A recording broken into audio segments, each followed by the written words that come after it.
The vanishing town at dawn. The letter had no return address, just her name written in ink that looked older than the envelope itself.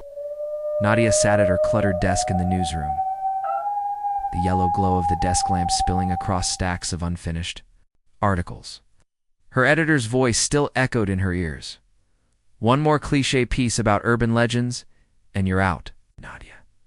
No one reads that ghost story crap anymore. But this letter wasn't cliché. It was real, tangible, heavy in her hands. She read it again for the 10th time that night. If you want the story of your life, come to Greystone. You'll find us at sunset. Leave before dawn, or don't. Map attached. No directions. It's just a town's name that didn't exist in any database she searched. She'd called 3 state offices, even dug through old gazetteers. Nothing. It was as if Greystone had never been part of the world, yet something about the letter hooked her. Maybe it was the loneliness in the phrasing, or the way the paper smelled faintly of smoke, like something burned years ago, but never quite died. By the time the newsroom emptied out, Nadia had already made up her mind. Her battered car was waiting outside, and so was the open road. She drove for hours, her headlights cutting through dark forests and endless fields. Every mile further from the city, the radio grew fuzzier until it whispered only static. The GPS lost signal. Her phone battery drained too fast. And still she kept going. Just when she considered turning back, she saw it. A crooked wooden sign. At the side of the road, half swallowed by weeds, Greystone. Her pulse quickened. She turned down the dirt road it pointed to, gravel crunching under her tires. The trees leaned inward, branches nodded like hands trying to keep her out. For a long stretch there was nothing, only the sound of crickets and her engine straining. Then, suddenly, lights. Greystone appeared before her as if it had been waiting. A cluster of old-fashioned houses with warm lamplight glowing in their windows. A church steeple piercing the starless sky. A main street with a diner, a barber shop, a hardware store, everything a small town should have, except it wasn't on any map. She parked by the diner. Through the glass, she saw people inside, laughing, talking, sipping coffee. They looked normal to normal, like a picture from an old calendar come to life. The bell above the diner door jingled when she stepped inside. Conversations paused. Every eye turned to her. For a heartbeat, no one moved. Then, as if on cue, they all smiled. A waitress in a pale blue uniform approached, her smile bright but stiff, like she'd practiced it too long. "Welcome to Greystone, honey. We were wondering when you'd arrive." Nadia froze. "We're expecting me, of course?" The waitress's eyes flicked to the clock on the wall. It was 7:01 p.m. "You made it just in time."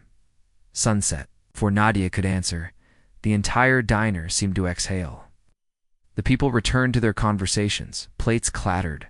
Laughter rose again. Everything was normal. Almost too normal. Nadia slid into a booth, her notebook already in hand. "I'm a journalist," she said carefully. "I got a letter. From someone here." The waitress's smile twitched at the corners. "We all wrote it." Nadia's pen hovered. "All of you. Everyone in Greystone," the waitress said, her voice almost too casual. "We need someone like you, someone who can tell our story before it's too late." The hairs rose on Nadia's arms. She leaned in. Too late for what?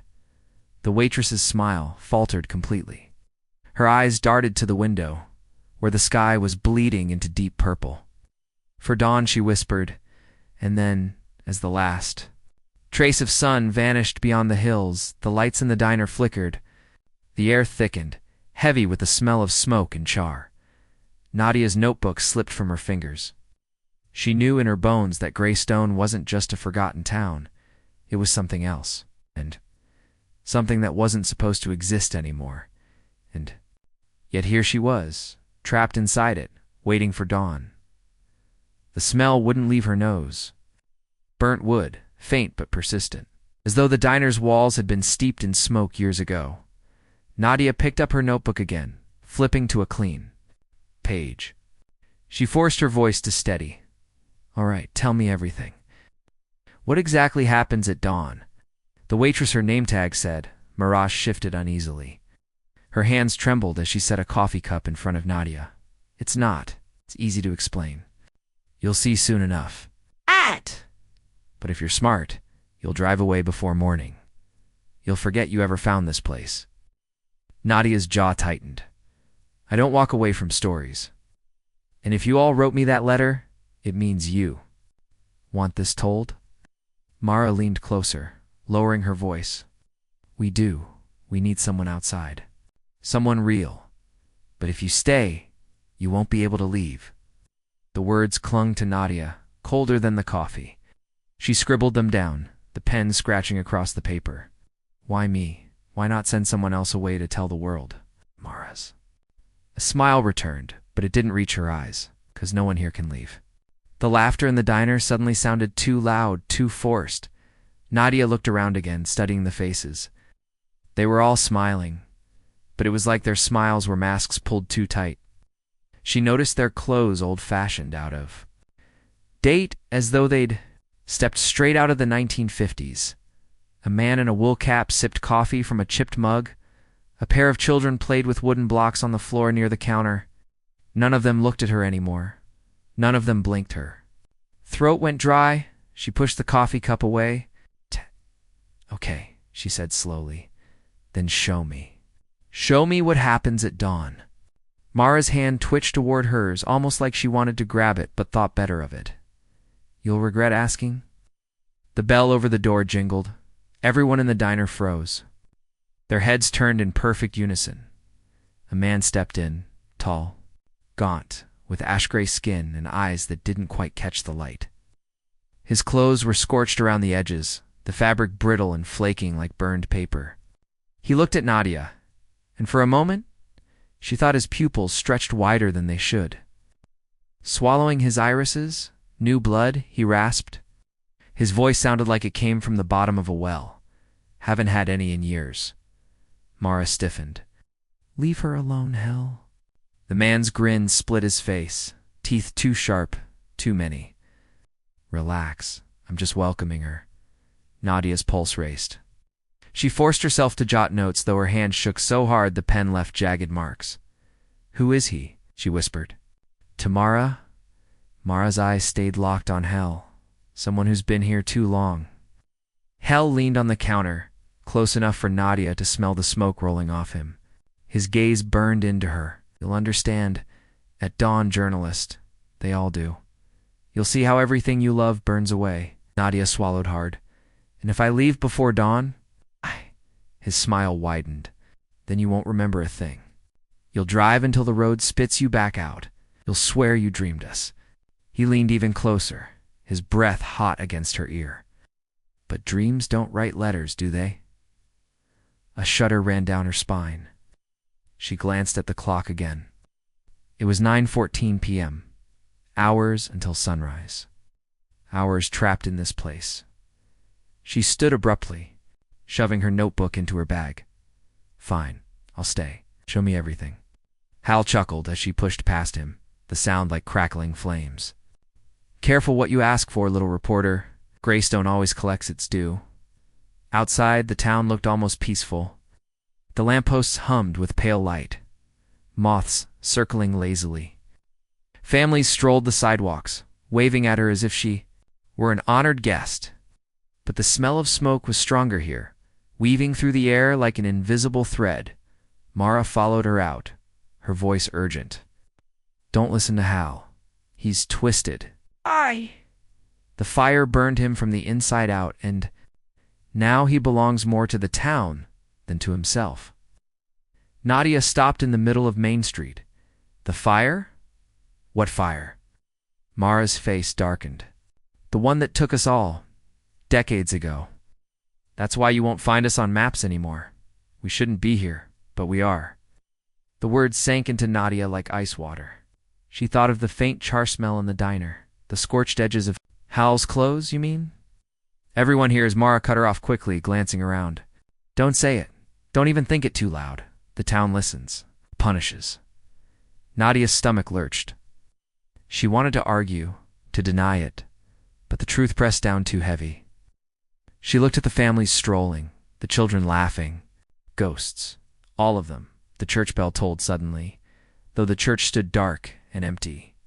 One deep, hollow chime that rolled through the town like thunder. Mara flinched. It's starting early tonight. The lamp posts flickered. Windows in the houses dimmed. Somewhere far off, Nadia heard a roar not of an animal, but of fire. Alive and hungry, her heart hammered. What happens now? Mara's eyes glistened with fear. Now we pray the town lets you leave before dawn. The ground trembled beneath Nadia's feet. She turned, and for a split second, the diner she had just left was gone. In its place stood a charred ruin. Its roof collapsed. Its windows nothing but black holes. She blinked. And the diner was back again, glowing warm and bright. Her breath caught. She realized then, Greystone was already burning. It never stopped. It was just pretending not to, and when the sun rose, the mask would fall completely.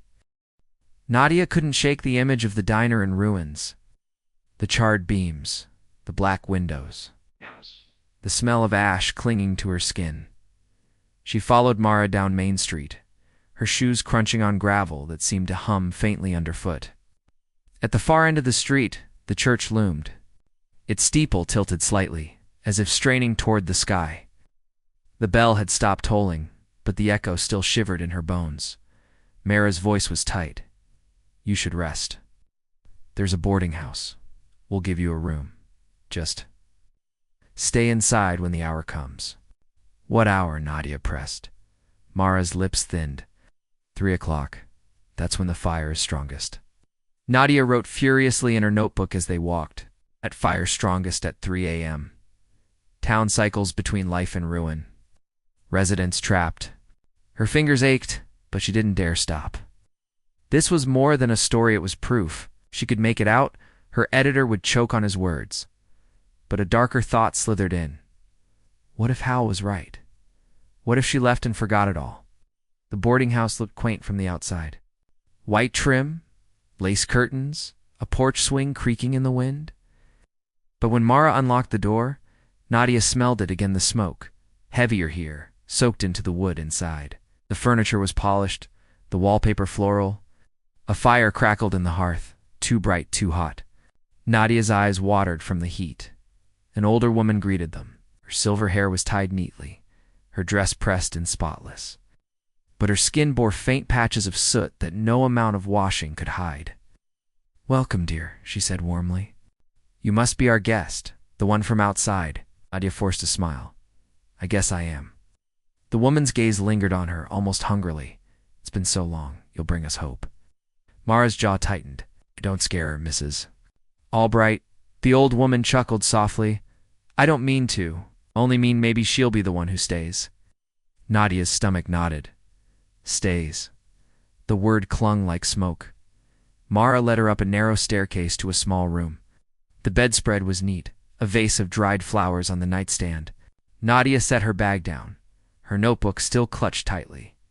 Try to rest, Mara said softly. Don't open the window. Don't answer if anyone knocks. Not until sunrise. Nadia frowned. Ow. Why would anyone knock? Ow. Mara's eyes darted to the floor. They'll try. They always try.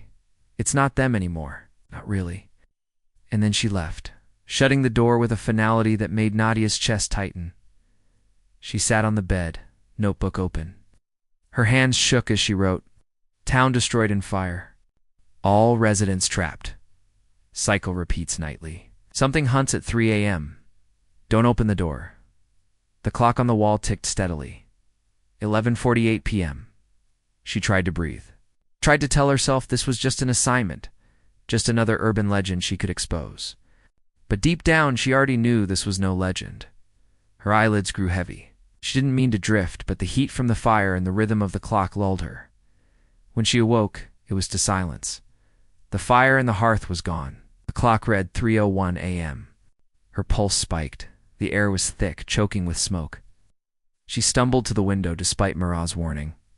What she saw ripped the breath from her lungs. The town outside was gone, nothing but ash and ruin. Houses collapsed, flames licking at their skeletons.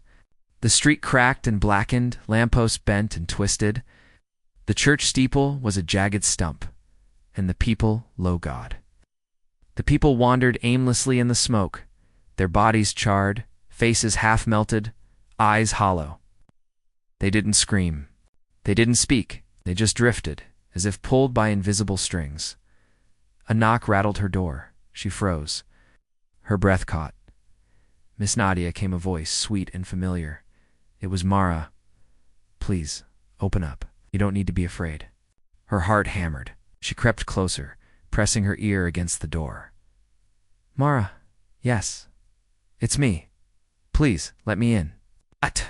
Something was wrong. The voice was off, pitched too low, dragging like a phonograph played at half speed. The knock came again. Harder this time. The walls shook with it. Open the door, Nadia. The voice stretched, warped, layered with others. Open it, open it, open it. She stumbled back, clutching the sketchbook tight against her chest like a shield. She hadn't realized she'd taken it from her bag.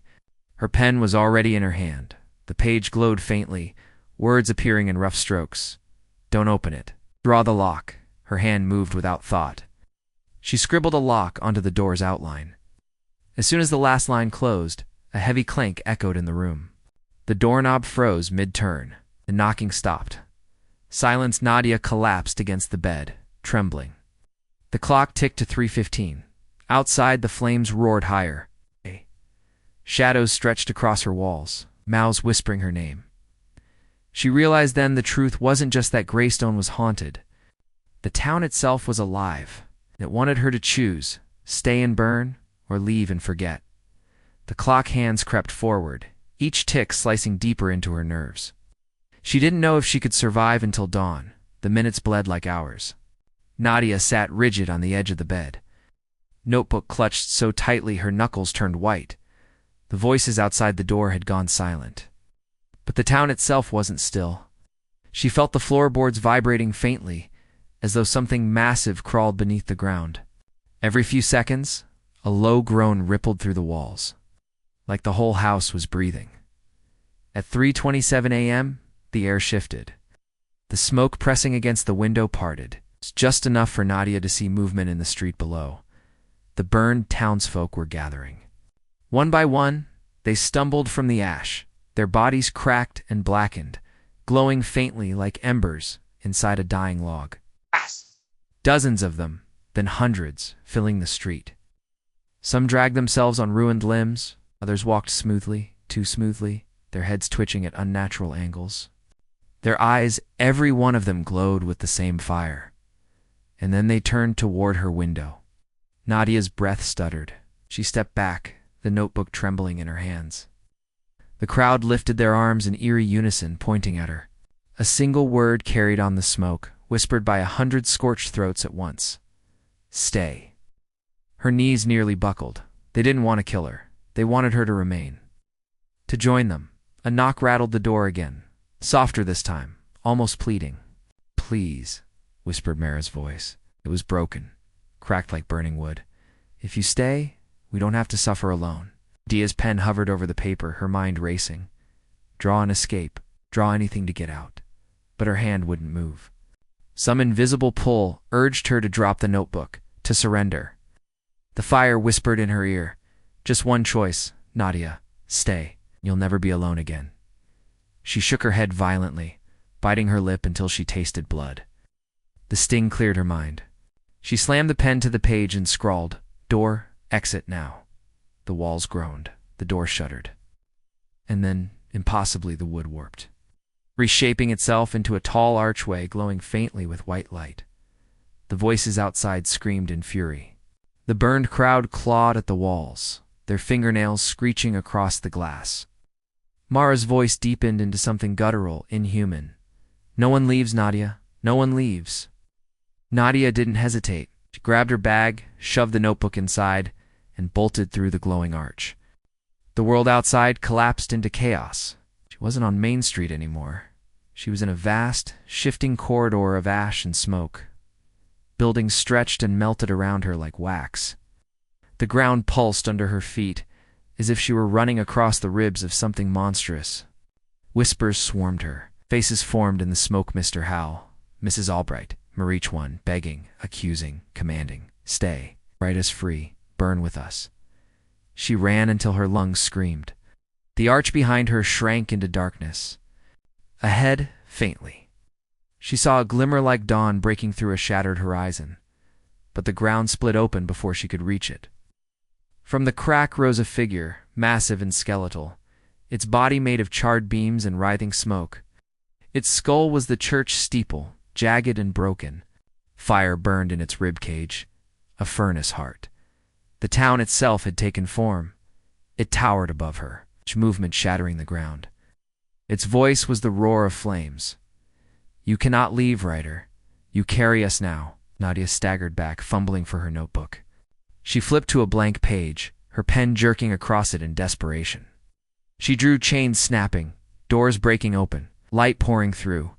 The creature screamed as glowing cracks spread across its body, but it didn't fall. It reached for her. With a hand the size of a house, fingers like burning rafters. Her sketches weren't enough. The notebook glowed, but the page resisted, the lines fading as quickly as she made them. And then she understood. The notebook didn't just record it, demanded belief. She had to put everything she had into the image, into the story. Her doubt was killing her. Through the thunder of her pulse, Nadia screamed aloud, voice breaking, "I draw the way out! I draw freedom!" Her pen carved the page furiously, strokes cutting into the paper. She drew herself, tiny but defiant, stepping through a doorway into dawn. She pressed so hard the pen tore through. The notebook erupted with white light. The creature shrieked, fire bursting from its chest. The burned crowd collapsed into ash, their whispers shredded into silence. The ground heaved violently, then split apart, swallowing the streets and houses whole. Nadia was lifted, hurled forward into the light she had drawn. She landed hard on cool grass. When she opened her eyes, she was standing on the edge, her breath caught. She realized then, Greystone was already burning. It never stopped. It was just pretending not to. And when the sun rose, the mask would fall completely. The town was gone.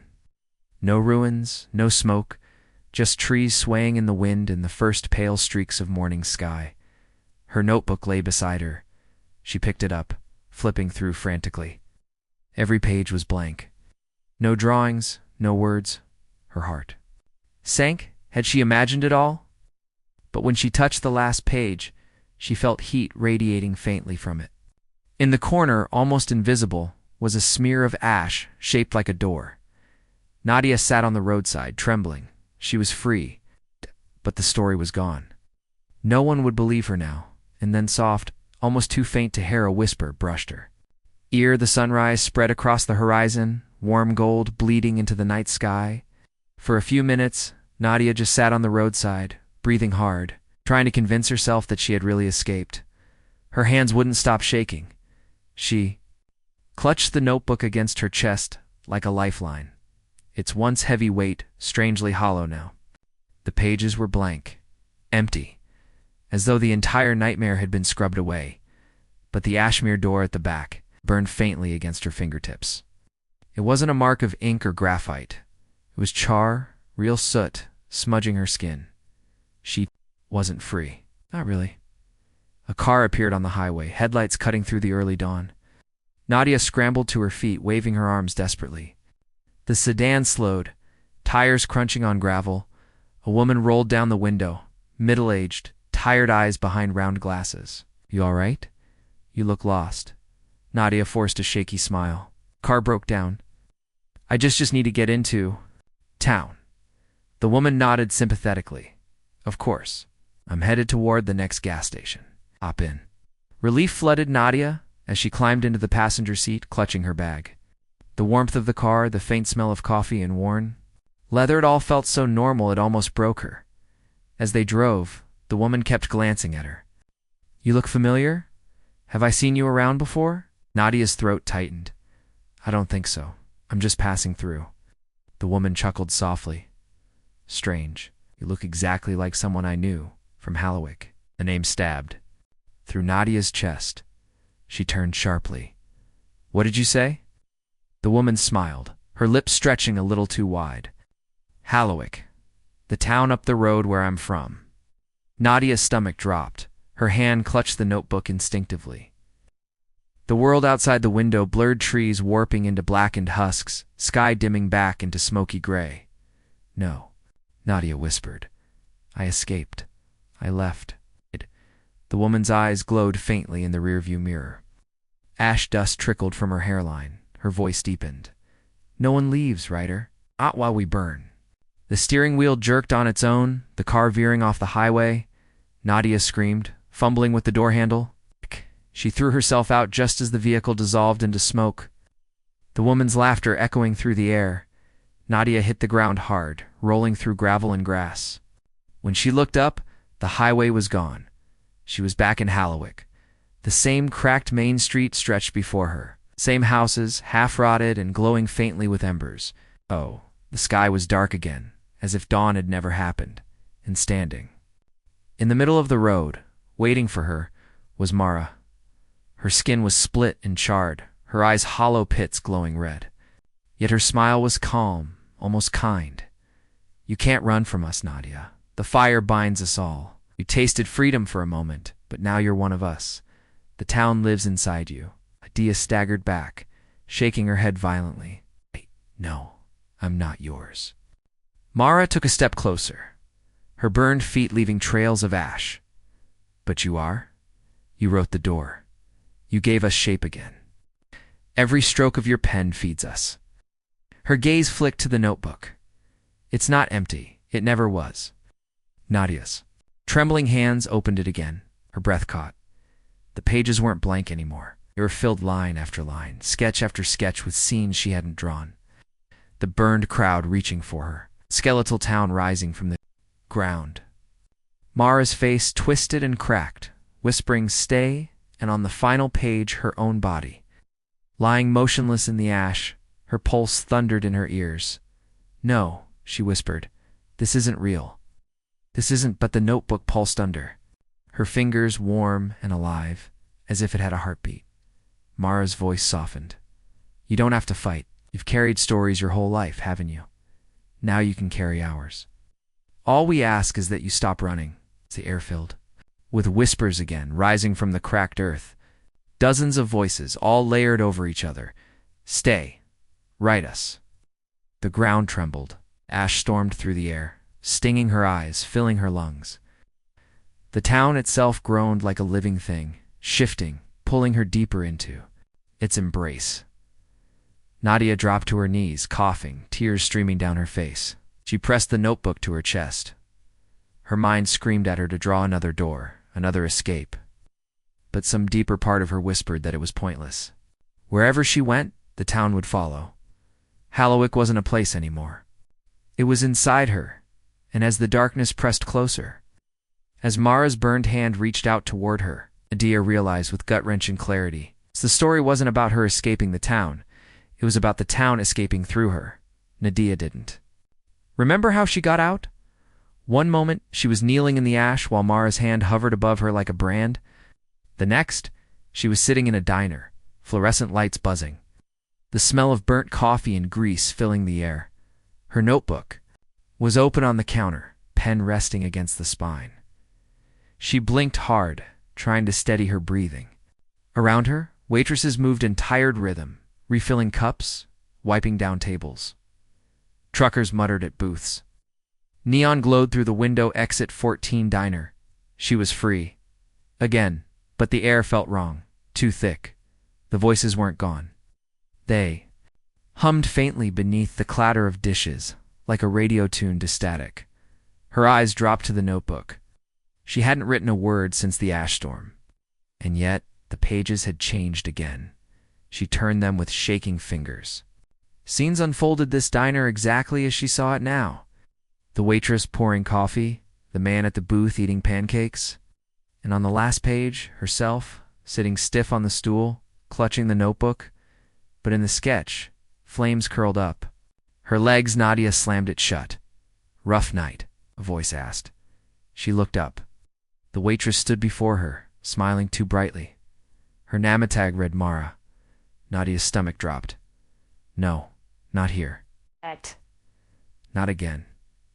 But this Mara looked different, fresh-faced. Ponytail swinging, skin smooth, normal, human, except her eyes lingered too long on the notebook. "Coffee?" she asked, tilting the pot.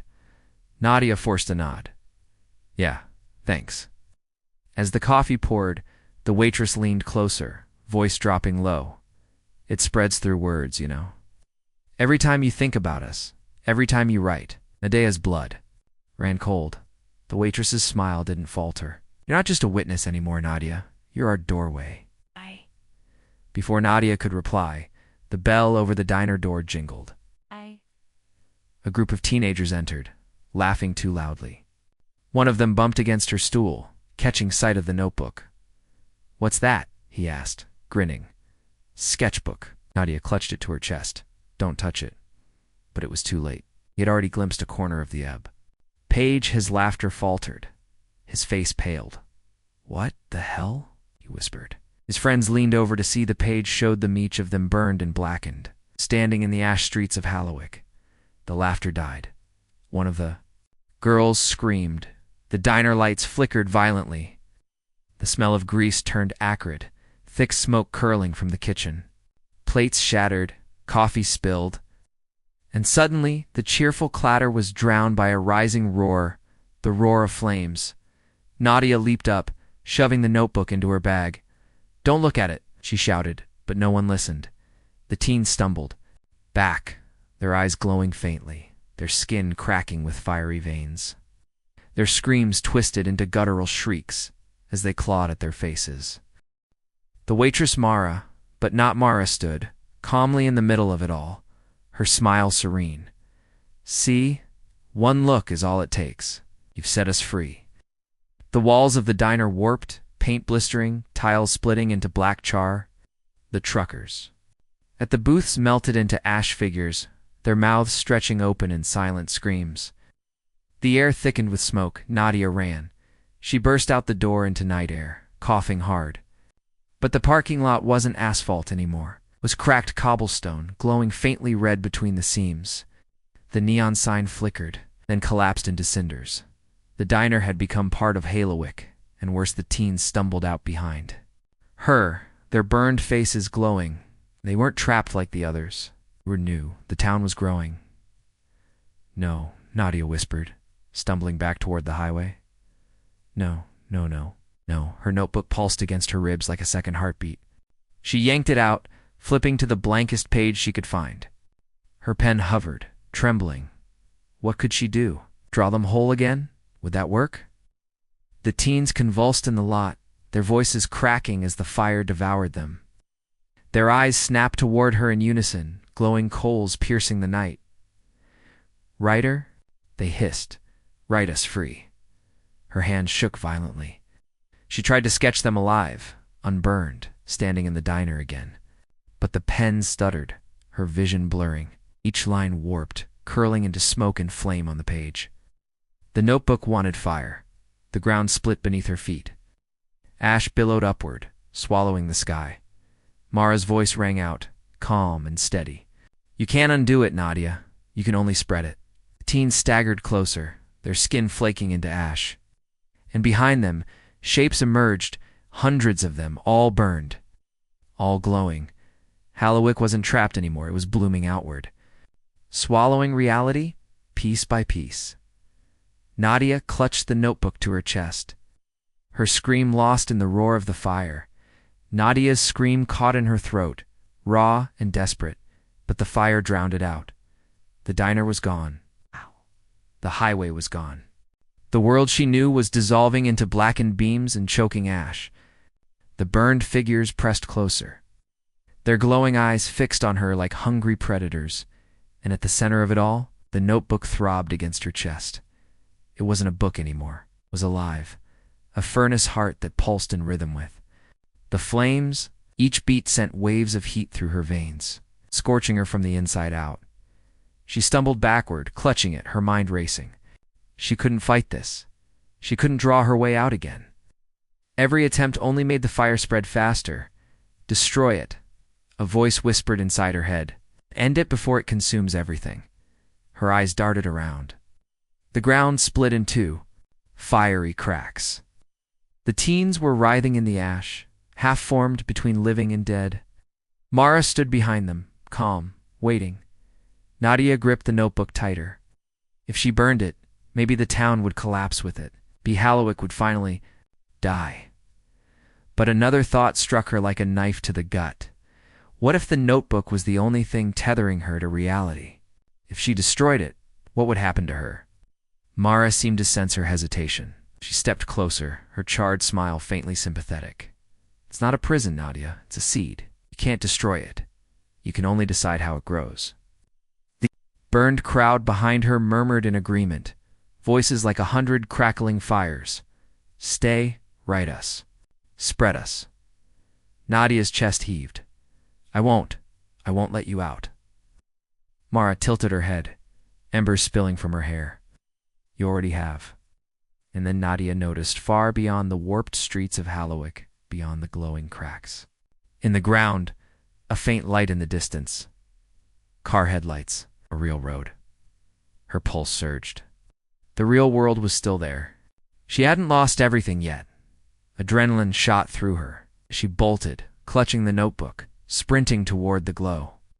The burned crowd roared behind her, a tidal wave of voices rising into a single command. Stay. The ground trembled violently. Buildings collapsed, smoke swallowing the sky.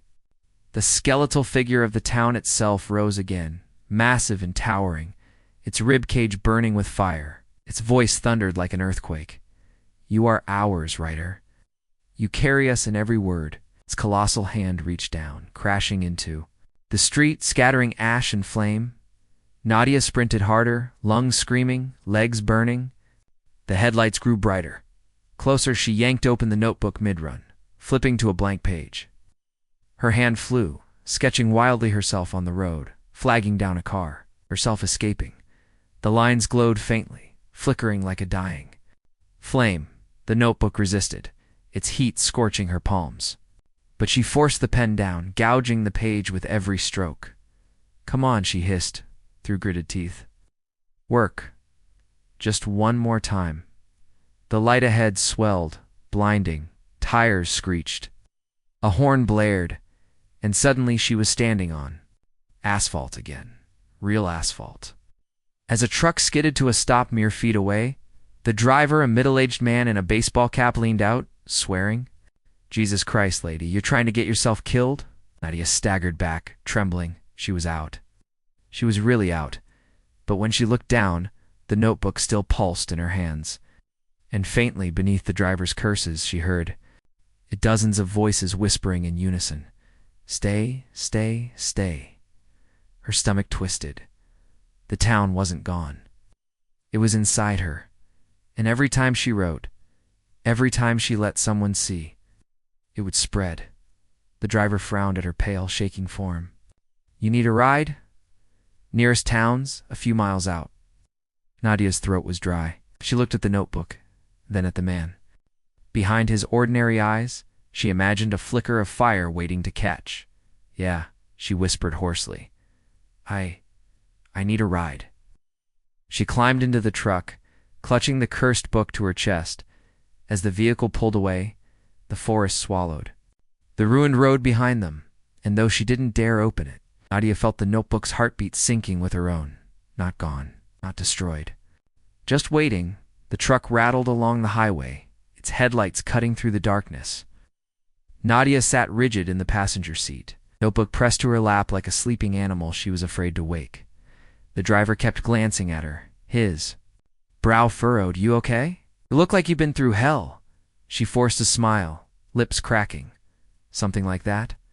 He chuckled softly, turning back to the road. Name's Rick.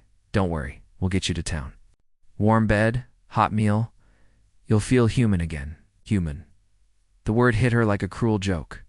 She didn't feel human anymore. Not with the whispers gnawing at the edge of her mind. Murmurs of fire and ash that wouldn't stop.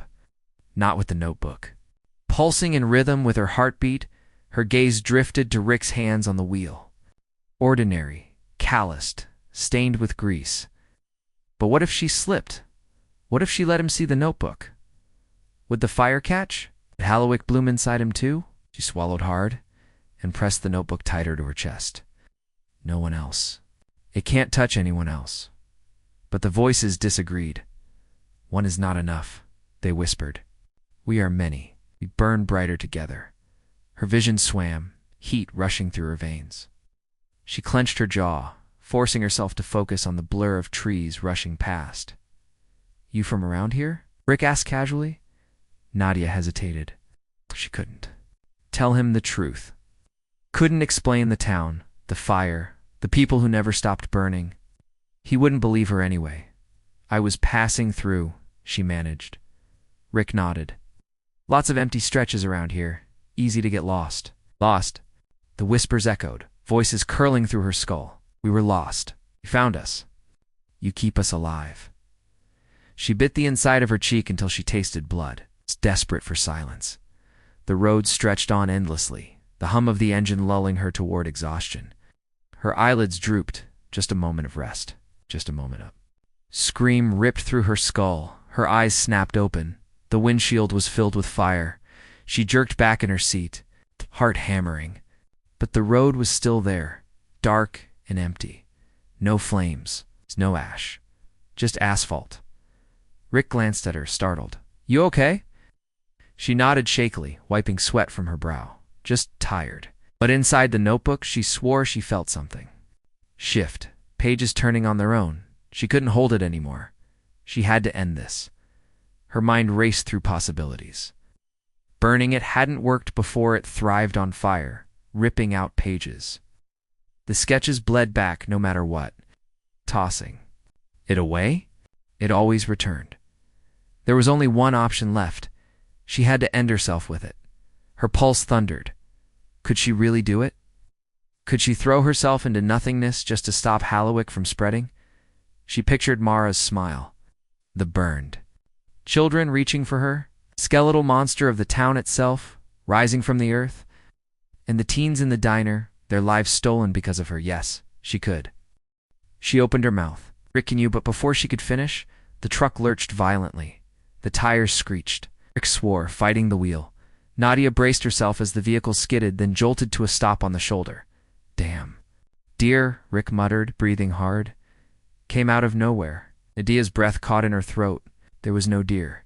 She saw them in the trees instead. Dozens of glowing eyes. Burned figures watching silently from the dark. Rick didn't. Notice he rubbed his face, then glanced at her with a strained smile. Sorry about that. You good? Nadia. Couldn't speak. Couldn't move? The whispers swelled louder, a chorus now. Do it. Right. Burn. Stay. Her hands moved before she realized it. The pen was in her grip, scratching across the page. No, she whispered. No, I'm not, but the drawing was. Already there, Rick, sitting behind the wheel, his skin blackened, his mouth open in a scream. Fire pouring from his eyes. She dropped the pen, horrified. No, no, no, no, no! Rick stiffened. His hands clenched on the wheel. His breath hitched. Slowly, his skin began to crack. Smoke curled from his mouth. Nadia screamed, grabbing his arm. I didn't mean it. Fight it, please. But it was too late. His eyes glowed faintly, like coals catching flame. He turned toward her, voice low and broken. Stay. The fire spread. The forest lit with embers. The highway split into glowing cracks. The truck dissolved into ash. Halewick was here. And Nadia realized the truth with crushing clarity. She hadn't escaped at all. She never would. The town was no longer waiting for her inside the notebook. It was waiting for the world inside. Her the world burned. Nadia stumbled out of the ash that had once been Rick's truck, coughing smoke that clawed at her lungs. Around her, the forest writhed with fire, yet the trees did not fall. They bent, twisted. Came silhouettes of people she had seen in Halewick. A child-shaped shadow stepped forward, face melted into a hollow grin. You promised you'd stay, it whispered, voice like crackling embers. I didn't, Nadia shouted, clutching the notebook to her chest. The book pulsed like a second heart. Its heat scalded her skin, branding her palms. She tried to throw it, but her fingers refused to let go. It was part of her now. The road behind her cracked open, glowing veins of magma spreading toward the horizon. Headlights in the distance blinked out one by one as cars were swallowed whole. Somewhere, faint screams rose, then cut off abruptly, it spreading, her knees buckled. She was the mistake. A voice rumbled through the fire, deeper than anything human, vibrating through her bones. You are ours, Nadia. You write us. You breathe us. The world is Halewick now. No, she screamed. You can't have it all. Won't let you. But how? She had tried everything: burning, tearing, running. The notebook endured. The curse endured. And then she remembered Rick.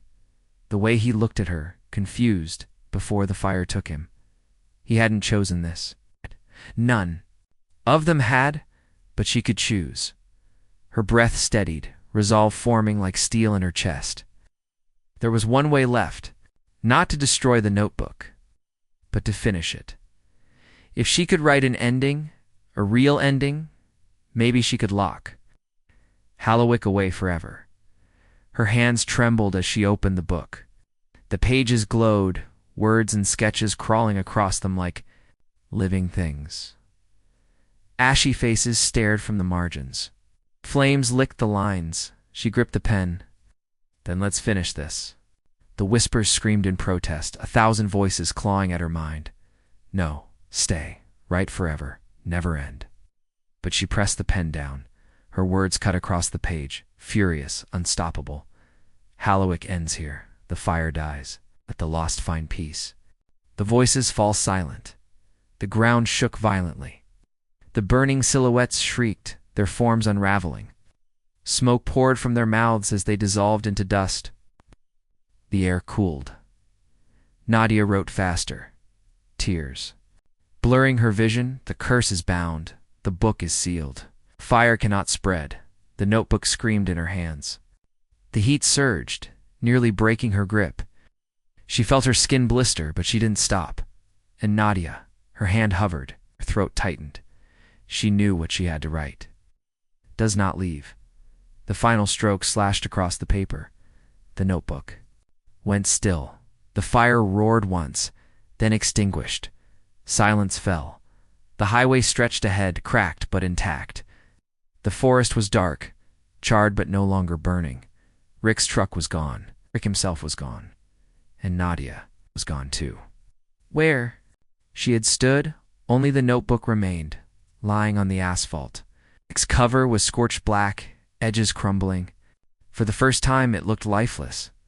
But if anyone dared to open it, it would see a final page, Nadia's handwriting scrawled in ash. Halewick ends here. So do I. The rest of the pages were blank. For now, the town was gone. Not just gone, forgotten. No maps showed Halewick anymore. No archives held its name. It had been scrubbed from memory like chalk washed from a blackboard. Only the scorched notebook remained, lying silent on the cracked highway. For years, it stayed that way. Until someone found it. It was 20 years later. College student Mason Turner was driving through rural Virginia, his beat-up sedan rattling, down an abandoned back road. He had a camera bag in the passenger seat and an obsession with documenting ghost towns. This is it, he muttered, checking the printed map his professor had handed him. Supposed to be a dead route, perfect for the thesis. He parked at the edge of a crumbling overpass. The place was empty, swallowed by weeds. Crows circled the treetops, their cries sharp in the silence. Mason slung his camera strap around, his neck snapping shots of rusted guardrails and cracked asphalt. But as he crouched to photograph a fissure in the road, his fingers brushed something strange. A book, half buried in dirt, its cover scorched black, pages warped with age. Mason tugged it free, coughing as dust billowed into the air. A diary? He whispered, brushing the ash away. He flipped it open. The first page was blank. The next two, page after page. Nothing but faint scorch marks. And then, near the end, words scratched in shaky handwriting. Halewick ends here. And so do I, Mason frowned. Halewick? He'd never heard of it. He snapped a photo of the page, curiosity gnawing at him. Back in the car, he tossed the book onto the seat. As he drove, it rattled against the console with each bump, whispering, faintly as the pages shifted. That night, in his dorm room, Mason studied it again. The notebook felt heavier than it should, like stone. When he opened to a blank page, the paper was faintly warm. He grabbed a pen, just to test it. He scribbled a single word. "Hello." The ink glowed faintly, sinking deeper into the fibers. The letters looked carved rather than written. Mason blinked. That's not normal. He laughed nervously, shaking his head. "Okay, too much coffee? It's just an old book. Relax." But when he turned off the desk lamp and lay down, he dreamed of fire. The dreams came every night. An endless town. Of ash, a diner sign swinging in the smoke. Figures with charred faces calling his name. Each morning, Mason woke sweating, the notebook still pulsing faintly on his desk. He started researching, hours in the library. Weeks digging through archives, but there was nothing. No record of Halewick in any county history. No map showed it. It was as if the place had never existed. But the dreams grew stronger. And then came the voices. One night, Mason sat awake, staring at the notebook. It vibrated faintly against the wood, like something trapped inside. A whisper slithered out of the pages. "Mason, write us." He froze. His chest tightened. Slowly, against all logic, he picked up the pen. His hand trembled as he scrawled. A town appeared in the smoke. The words glowed, then sank into the page. And in his dream that night, the town was no longer crumbling, it was rebuilding. Diner lights flickered. Windows gleamed. The burned figure smiled with blackened teeth. "You brought us back."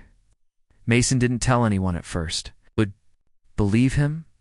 But he couldn't stop writing. He wrote for hours, pages at a time, streets, buildings, faces. And the more he wrote, the stronger the town became in his dreams.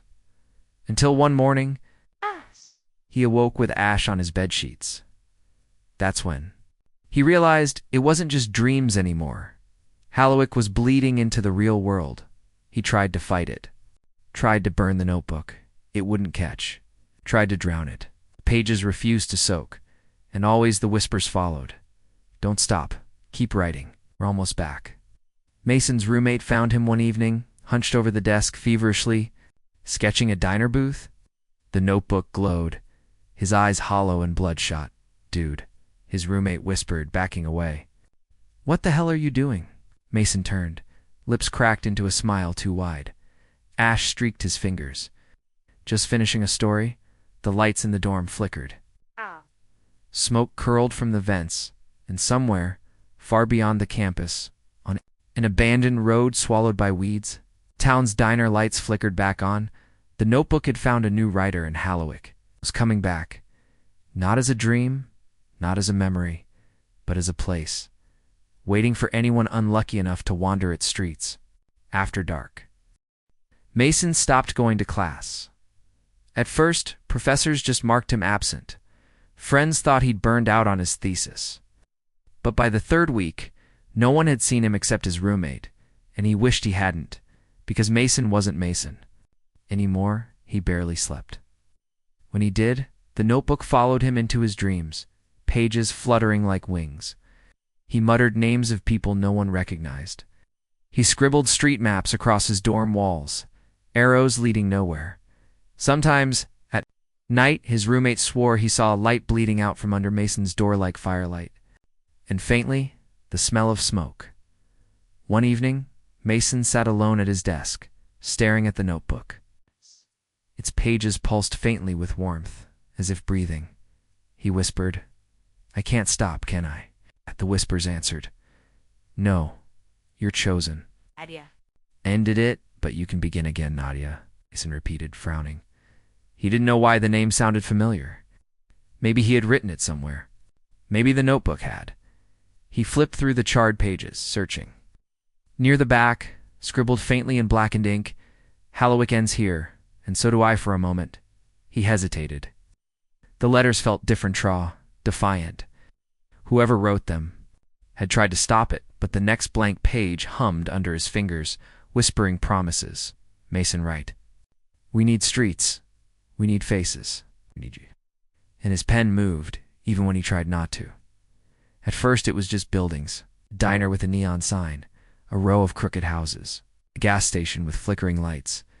But soon people came. He gave them names, gave them smiles, gave them shadows. And every time he wrote, he dreamed. The town grew clearer, the streets longer, figures more real. One night he reached out and the dream man touched the diner's counter. It was solid, cold, real. When he woke, his hands smelled of grease and smoke. The campus began to notice. Students whispered about strange lights in the dorm. Windows at 3 a.m., the Raw swore she heard voices in Mason's room when no one else was. Inside, the fire alarm went off twice, but there was no smoke, just the scent of ash lingering in the hall.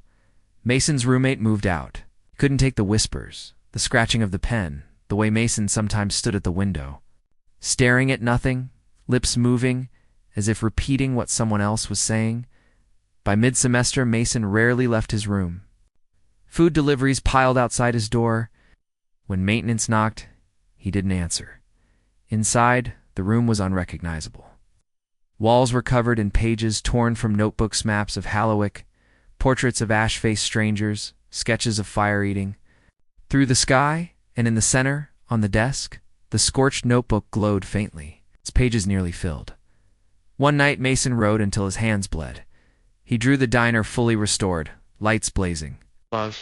He wrote laughter filling the streets, children playing in the smoke. He sketched Mara, though he didn't know her name, smiling with teeth too sharp when he finally collapsed. The notebook lay open, its final blank pages humming with hunger. The dream came again. But this time, Mason wasn't just watching, he stood in Halewick. The streets were whole, lit by a sickly orange glow. Windows gleamed with firelight. People, his people, walked the sidewalks, smiling too wide, eyes burning faintly. Mason, they whispered, you built us. You saved us. You brought us home. He trembled. Part of him wanted to scream. Another part swelled with pride.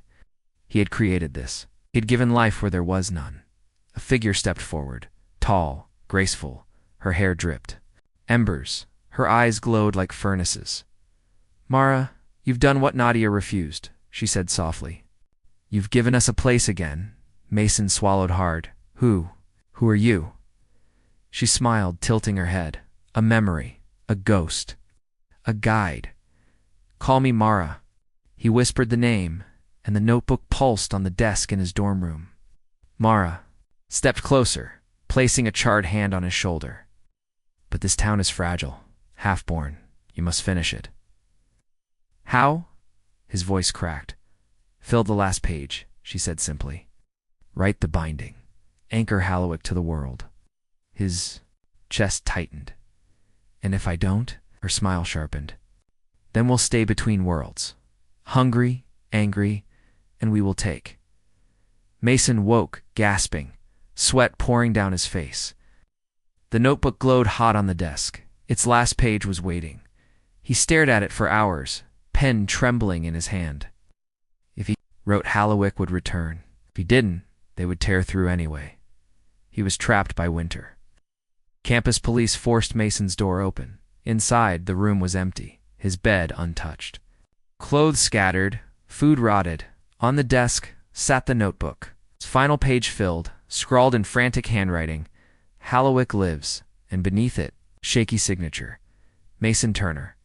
Weeks later, travelers on back roads in Virginia began whispering about strange lights, a diner glowing at night where no diner should be, roads that didn't appear on maps, and sometimes, if you stopped to look, charred figures in the windows, smiling, waving, waiting. The town was back, and this time wasn't going to vanish. It was going to spread. Halewick breathed again at first. Only Mason could see it. The diner lights, the glowing windows, the ash-tinged smiles. But the longer it existed, the thinner the veil became. And then others started to stumble in. The first was a trucker. His name was Henry, and he had been driving cross-state routes for 20 years. One night, his GPS glitched, rerouting him onto a road he didn't recognize. He cursed under his breath, turning the wheel. But instead of emptiness, he saw neon in the distance, a diner sign flickering red and gold. Henry grinned tiredly. Coffee sounds good right about now. He pulled into the lot. The diner looked new, pristine even, like it had been scrubbed from memory of the 1950s. Inside, figures sat at booths, smiling faintly. The waitress' hair scorched black at the ends, poured coffee without asking. Henry took a sip. It was hot. Too hot, burning his throat. He coughed, blinking at the mug. The liquid wasn't coffee. It was tar, thick and bubbling. He looked up, and every figure in the diner turned to stare at him with glowing eyes. Henry screamed. On the highway the next morning, his truck was found abandoned, door swinging open, engine still running. No sign of Henry, but if you walked far enough into the trees, past the line where the air smelled faintly of smoke, you could hear him. His voice faint, was calling for help from somewhere deep inside. Halewick, more followed. A group of hikers cutting through state land. A pair of lost kids searching for their dog. A traveling salesman whose GPS failed near midnight. Each vanished. Each swallowed by the town, and rumors began to spread. By spring, Halewick was an urban legend. On forums and late-night podcasts, people shared stories. Don't drive Route 19 after dark. There's a town that's not supposed to be there. My cousin swears she saw neon lights in the forest. Said she heard knocking at 3:07 a.m. Someone uploaded photos blurry, but you can see people in the windows. All burned, all smiling. Most laughed it off. Oh, just another internet myth. But Mason knew better. Because every night he was. Back in Halewick, he lived there now. In the dream, the town was whole. Streets bustled. Neon signs glowed. The diner played jukebox music, but Mason wasn't free. He was its mayor, its writer, its prisoner. Every morning he woke with ash in his lungs. Every night the town waited, whispering in unison. Mason, write more. Build us bigger. Spread us wider. And he did. Against his will, he filled new notebooks. Each word an artery feeding Halewick. The town grew, and Mara watched him, always smiling, always patient. You've done well, she whispered one night, placing a charred hand on his cheek. Soon, no one will be able to tell where the world ends and Halewick begins. Mason trembled. He wanted to stop. But every time he tried, the fire burned hotter inside his veins, threatening to consume him alive. Then came the first survivor. A woman named Leela staggered out of the woods one morning, clothes singed, eyes hollow. She was found wandering a highway, whispering about a town that burned but didn't die. She told police about the diner, the glowing eyes, the fire that never went out. No one believed her, but online. Her story went viral, and Halewick's legend grew stronger. Mason saw the headlines, read the comments. People wanted to find the town now. Adventurers, thrill-seekers, paranormal hunters. He felt the town hum in excitement. More guests, Mara said, smiling. More mouths, more fuel. Mason wanted to scream, but his pen moved anyway. By summer, Halewick had claimed dozens, maybe hundreds. The missing persons reports grew. The police blamed wilderness, bad maps, dangerous roads, but in the shadows, Halewick spread. Each victim feeding its fire, and Mason knew the truth what. Nadia had tried to stop. The town wasn't content with survival. It wanted to grow until the whole world burned. One night, Mason stood in Halewick's center square, surrounded by firelit faces. They all stared at him, waiting. He clutched the notebook, shaking. "What do you want from me?" he demanded, voice breaking. Mara stepped forward, her smile wide and sharp. "What every seed wants." Her eyes glowed brighter. The crowd echoed her words, voices layered like a choir. To spread. That was the night Mason realized there would be no stopping it, unless he ended it the way Nadia did, by writing himself out. But the notebook whispered in his hand. Hotter than ever, and Mason, trembling, knew that this time, Halewick wouldn't let him go so easily. The end.